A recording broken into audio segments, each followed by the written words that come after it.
દરેકનું મૃત્યુ નિશ્ચિત છે. કર્મ ભાગ્ય કરતાં શ્રેષ્ઠ છે. એક દિવસ યમરાજ પોતાના સિંહાસન પર શાંતિથી બેઠા હતા. ત્યાં અચાનક એક નાનકડો પોપટ ઉડીને આવ્યો.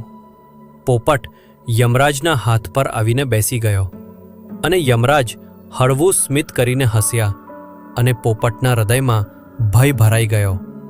તે તરત જ ઉડીને ગરુડદેવ પાસે પહોંચ્યો અને બોલ્યો, હે ગરુડદેવ, યમરાજ મને જોઈને હસ્યા.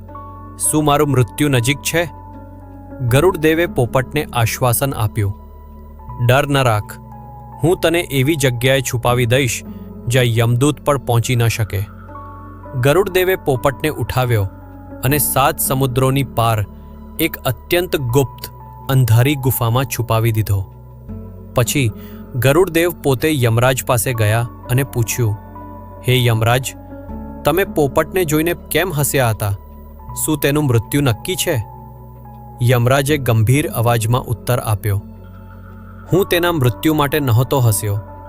હું તો એટલા માટે હસ્યો કે અત્યારે પોપટ અહીં બેઠો છે, પરંતુ તેનું મૃત્યુ તો પહેલેથી જ 7 સમુદ્રોની પાર આવેલી ગુફામાં લખાયેલું છે.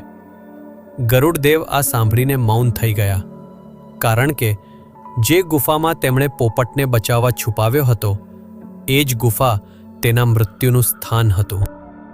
જે લખાયેલું છે તે ટળતું નથી.